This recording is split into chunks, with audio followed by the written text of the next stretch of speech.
Hello and welcome back to the Chelmsford News Show. I'm Tom Christiano. Well, I'm very excited today because I love animals, as most of you know, and I'm here at the Newhouse Animal Rescue location. It's right here in Chelmsford, Massachusetts, with Martha Jane Newhouse, right? Yes, that's right. Yeah. That's right. I go by Jane. It fools everyone gets confused because they're like, "Do I call you Martha or Jane?" But it's Jane. Nice. So I was right the first time with Jane. I use my middle name too. Oh, you know, really? mine's Carmen Thomas Christiano, but I use my middle name because it's easier than Carmen. You know, so. Right. So Martha, this is so great that you're doing this because I'm an animal lover. You're an animal lover, right? Right. Absolutely. So how did this all begin, Jane? So I actually started in Georgia I was a veterinary technician, and so people would bring wildlife into the clinic, and I would take it home, do rehabilitation in Georgia. And then when I moved up here, I stopped for a little while because I started a family, and my husband and I started a business together. But people would contact me with wildlife, injured and orphan wildlife, because they knew I'd had previous experience.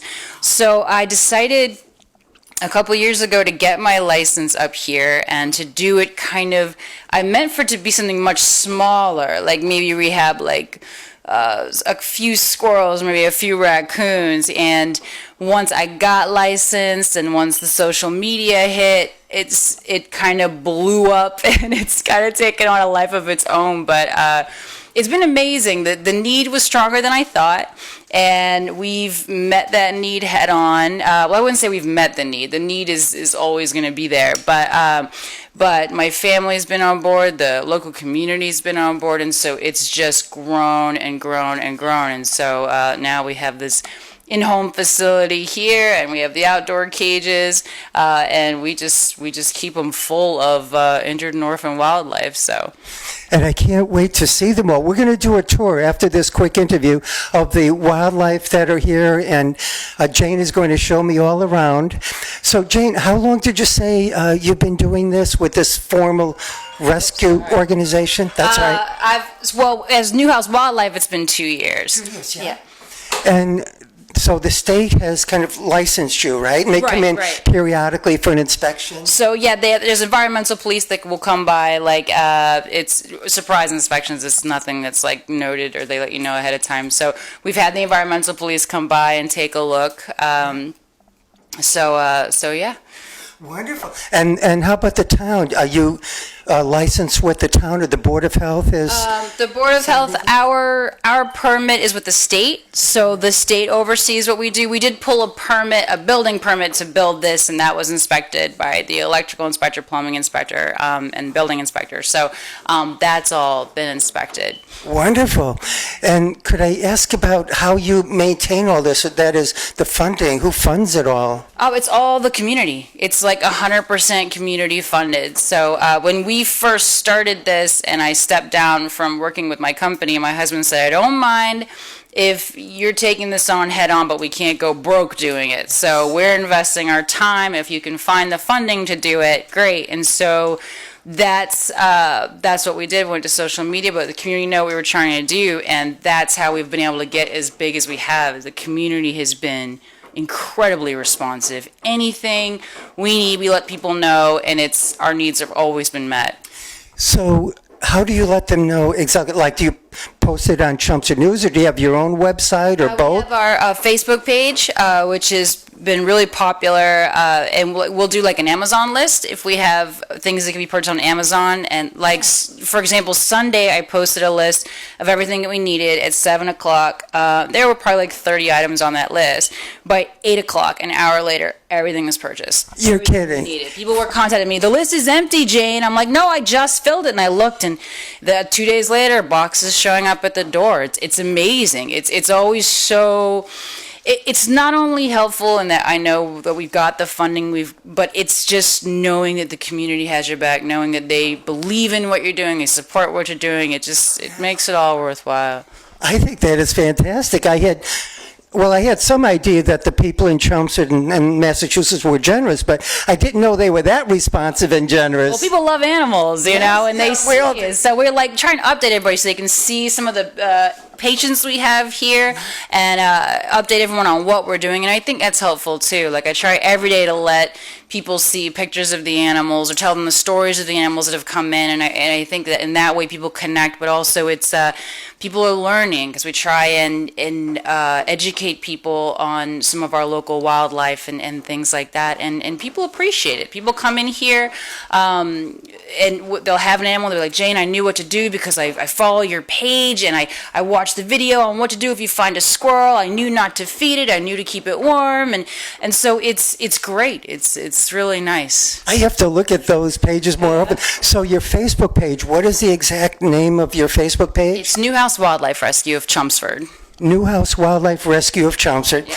And do you also have a website that you would like to give out? Sure, yeah. It's newhousewildliferescue.org. newhousewildliferescue.org. And do you want to give out a phone number or no? Oh, yeah, sure. My number's it's 978-413-4085. Wonderful. So I guess we could start the tour now. Is there anything else we should discuss? We talked about how long you've been here. So, could I ask about the animals? We'll look at the ones you have here now, but Sure. are you looking for other animals that have been found? Should we let the people know about that? Right now, we've opened our doors again, so it's a constant open and close thing. Basically, right now, all of our squirrel enclosures are full. We do have space if someone finds an injured or orphan raccoon. Bunnies are having babies right now, so that's pretty much what we've been getting lately. But usually, if you call our phone or message us, a lot of people message us on Facebook. If we're full, it'll have an automatic response. But a lot of times people call us about birds. We actually don't rehab birds. It takes a separate special permit to rehab birds. So we don't do that here. We don't do pest removal. So if someone finds an otherwise healthy animal that they just don't want on their property, we don't do that. We just do small mammals. Wonderful. Well, I'm so excited. We're going to take a look at all the small mammals that you have here at Newhouse Wildlife Rescue in Chelmsford. Thank you so much for doing this, Jane. Absolutely. Okay, so I'm going to show you guys some of the creatures we have here right now.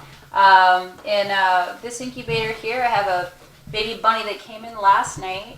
So she's probably about 10 days old. She's a little baby cottontail. And her nest was disturbed by a dog. That happens a lot. So they weren't able to save her siblings, but they were able to. I know, it's so sad. And those things happen sometimes, especially with bunnies. So they weren't able to save yours, but she was. Did somebody bring her over? Did you say? Yeah. So it was about 9 o'clock last night, actually. It was just last night. Just wow. last night. So this one's perfectly healthy. Otherwise doing really let me, well. I'll go take a close up for her in there. And you call this an incubator, right? Yep, this is an incubator. So it's keeping her nice and warm. That's and everything? right. Yep. Could I put my hand in there to see how warm? Oh well, so. Oh, okay. No. Oh, easy. They jump real easy. Oh, really? Oh. But but you got a good it's view over crazy. there, though. Yeah. So how long do you think you will keep her here? Bunnies aren't a long commitment. It only takes them about 3 weeks from the time they're born until they're old enough to be on their own. So in rehabilitation, usually we keep them like another week or two. They just have to get to 150 grams. So right now, this one's about 90 grams. Oh, I see.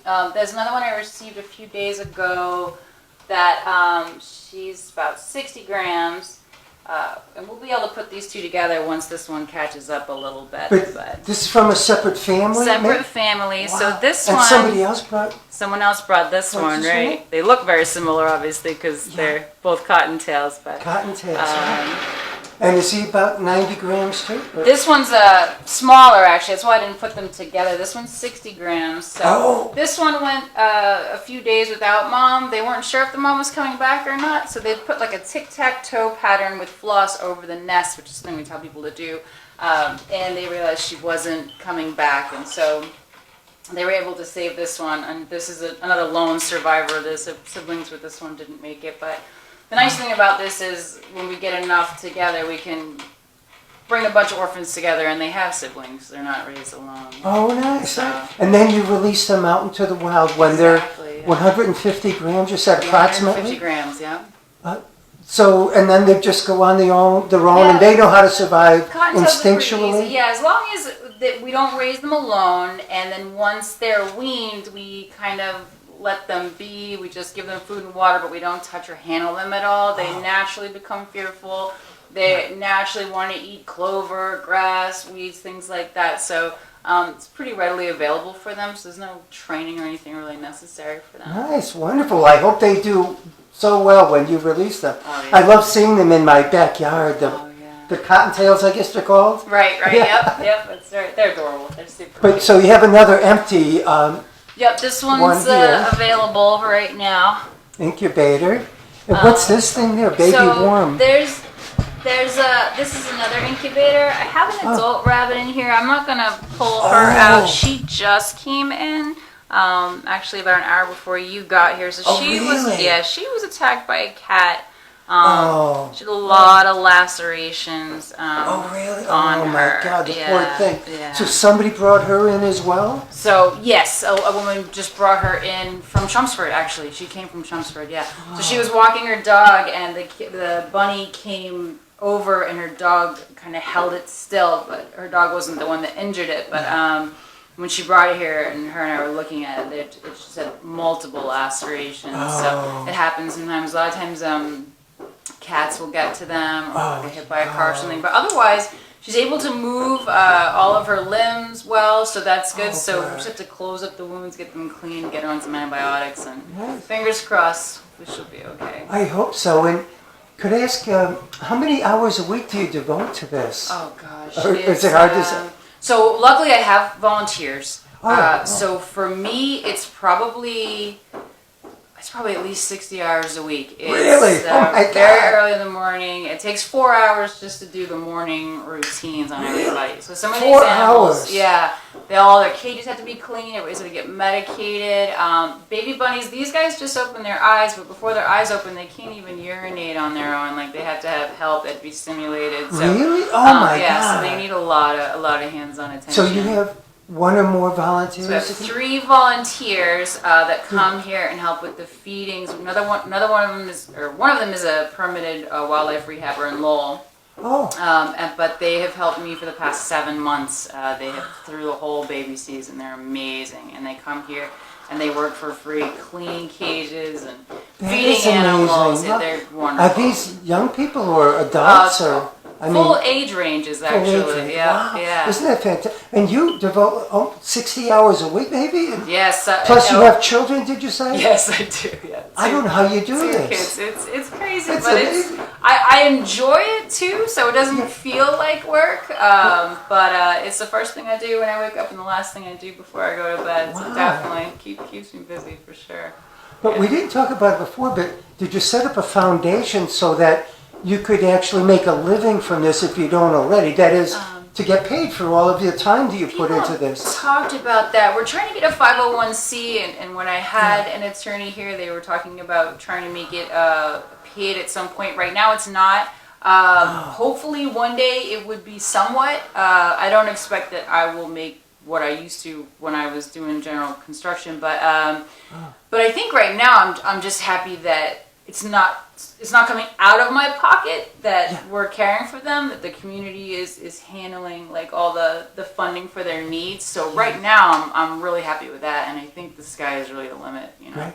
But I hope someday that you think about setting up some sort of charitable foundation or whatever so that you could get a full-time good pay for what you're doing. Oh, that'd be wonderful. Because, for example, the head of the Red Cross for a charitable organization, I'm sure gets over $400,000 a year. Oh wow. So, all I'm saying is, to get $50,000 or $100,000 a year for all this hard work you're doing is not unreasonable. I think just to think about that someday, because you have young children, you said, right? Right. And Yeah. a Luckily, husband. and a very understanding husband. Luckily. Yeah, which is so just something to think about someday, because Yeah. I think you deserve it for all that you're doing that's here. nice. If they could get 400,000, I think you could at least get 100,000 or that'd be 80 or wonderful. whatever. That'd be nice. But so do you have some other chipmunks here, right? Yep. So the chipmunks, once they get to a certain age, they're solitary animals, so I have to separate them at one point. Oh, are they solitary? Because I get them on my deck. I feed the bird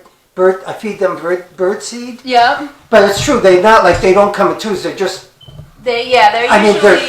They're okay with other chipmunks. They won't necessarily attack as long as Yes, that's what I say. mind their space. These guys are a little bit younger.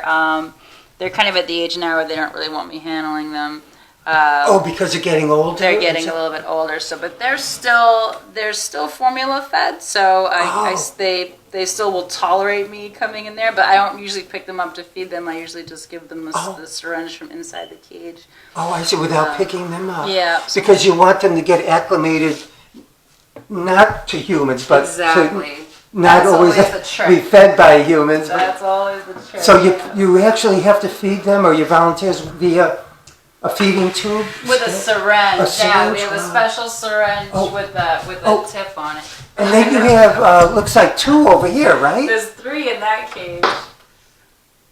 Yeah, they're always on. And they love it. What's that called? The tread? Well, some sort of exercise wheel, we'll say. Yeah. Look at them go, they're like a gerbil. Or it's crazy. isn't that great? Wow. That thing. Yeah, they love it. It's funny because the multiple ones will get on it at one time. There you go. Oh! Yeah, there's 2 of them on it, yeah. Yeah.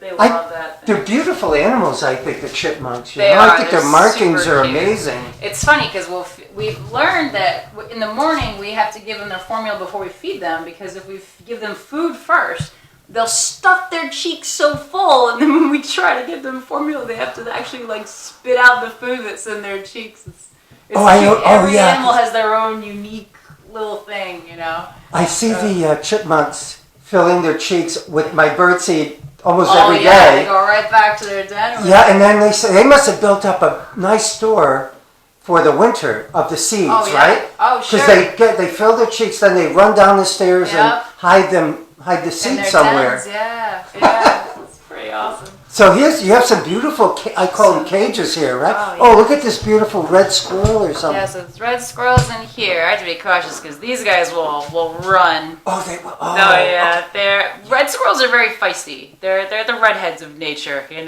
And so she or he will bite you if possible? These ones, at this point, I haven't tried to handle them. We syringe feed them through the outside of the cage, actually. I see. So, Wow. So they'll approach us for that, but they won't let us handle them, which is great. They're definitely more feisty than gray squirrels, smaller than grays. But and what's the story with this red squirrel? so there's actually 4 of them in here. 4 of them are in there? Yeah, there's 4. Wow. They're in their little den box here. Well, they might run if.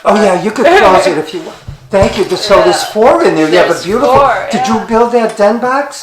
You and your actually, husband? that was the Chelmsford Girl Scouts. The Girl Scouts built those for us. Yeah. Look at what a great job they did with that. It came out beautifully. They made us a bunch of den boxes for our squirrels and for our raccoons, and they're awesome. And the Boy Scouts also made us some as well. So, like I said, the community has taken care of us in so many ways. These animals. Fantastic. And they're not, these guys have everything that they could want. It's not like we're providing minimal care. Everything, they get amazing meals. They get these really nice den boxes, nice big enclosures. So they're really getting top-rate care, and it's because of the community. It really is. And you and your husband, which is wonderful. But they probably would prefer to live the rest of their lives in there, I think, because they're getting the food and safety with the shelter. But I think about that, because a lot of people make that comment. They're like, they're not going to want to leave. But also, they get to a point where they're fine being in here. Once they get old enough, you can tell they start to go stir crazy, where they're really craving more stimulation. And no matter how nice I make the cage, it can't compare to a huge oak tree or pine tree.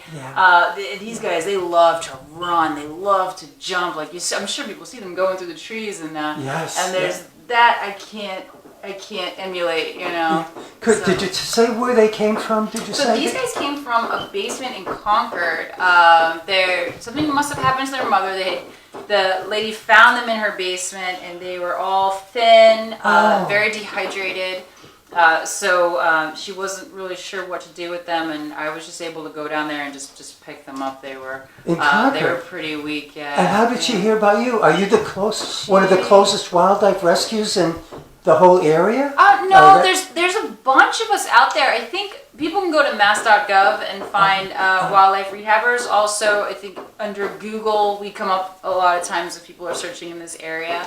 And then word of mouth, Facebook too. Most people that find us know us from Facebook, from social media. Wonderful. So, yeah. So you brought these squirrels in. How long ago was that? Did you These say? guys have been here for, I think, a month now. A month, yeah. Yeah, they've grown a lot. So they've probably got another week or so on formula, and then once they're fully weaned, they can start acclimating to the outdoors. And then you release them in a few weeks or a month or two? These guys are a little bit different because they're cachet hoarders.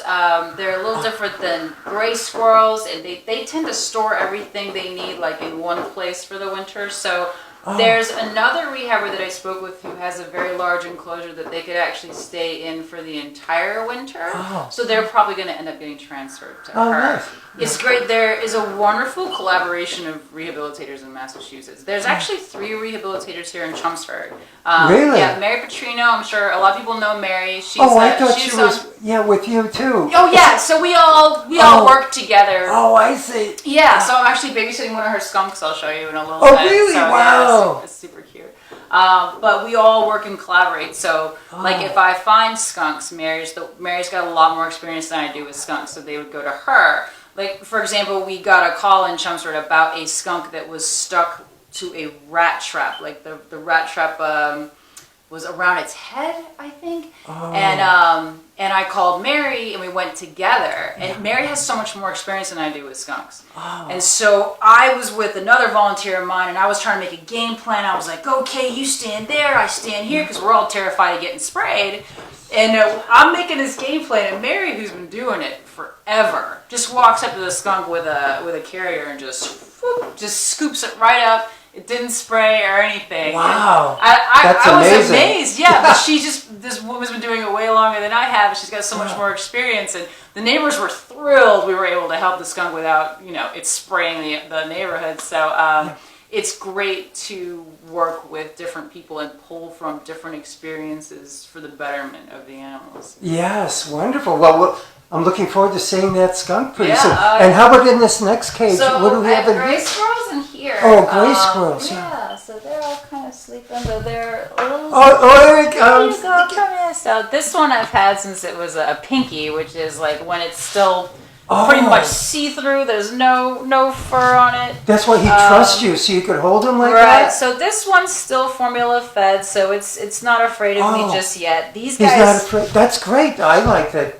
Yeah, And he doesn't bite you, which is nice. No, yeah. But once this one gets to an outdoor enclosure, they wild up. They won't let me anywhere near them. But Really? now, I see. So getting bigger and then put in the bigger enclosure outdoors. if you do it at the right time, yeah. Then they won't do what he's doing now. Right, yeah. So, and that's important because I don't want to release them and have them approaching people and freaking people out. So it is very important that they learn fear of people over time. But this one came from Chelmsford.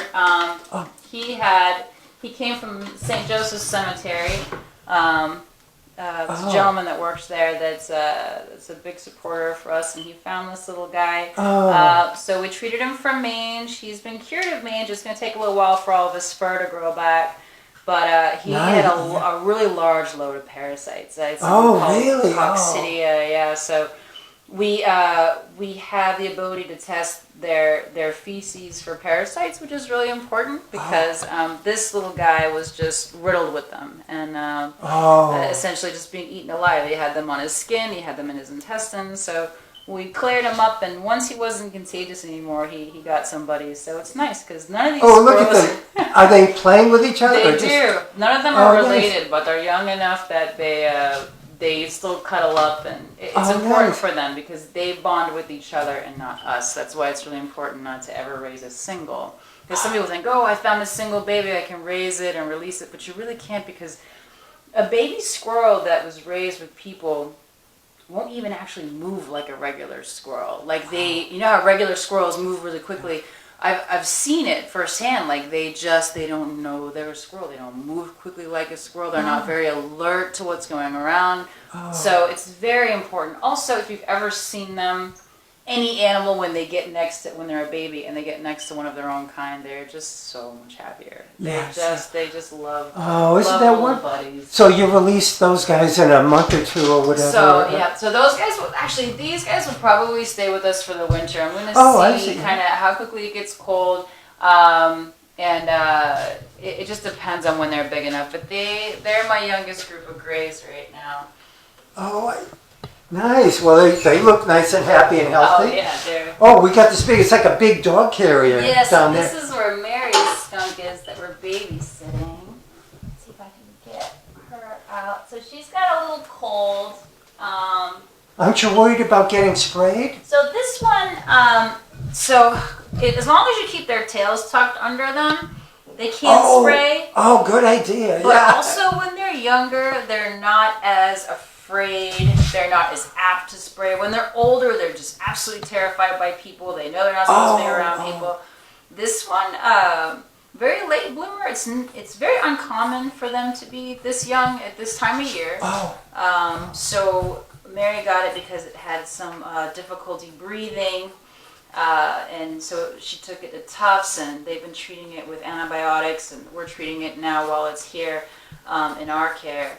But otherwise, it's doing great. It's got a great appetite. It's been eating and drinking very well. And how much longer are you going to keep him or her around? I'm not sure.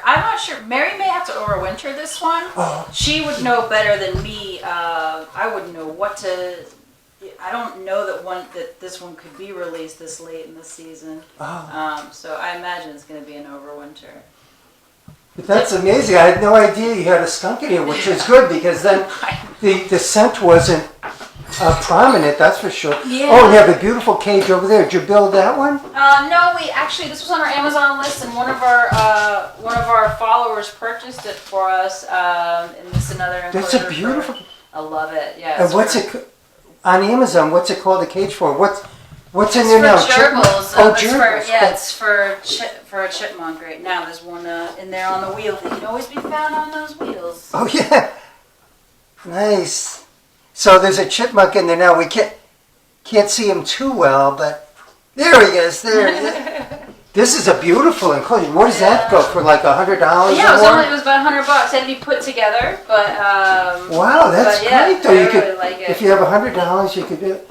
Now I imagine there may be a question for people. What if they want to make a pet of, say, a chipmunk or something? They shouldn't do that, right? No, it's illegal. Oh, it's illegal? Actually, yeah, like legally you can't do it, but also they're wild animals, and I think when you get them as babies, I can see why people would think they would make good pets, but once these animals become sexually mature, it's very evident that they're wild. Like raccoons are adorable, they're super cute. People follow our page and they see, and they really are, but once they reach like a year, like they can be more aggressive. These animals, all of them can carry different parasites and different diseases, and it's important to know what those things are. Like with raccoons, they carry a type of roundworm that can only be killed with fire. Like you literally can't just like bleach the cage afterwards.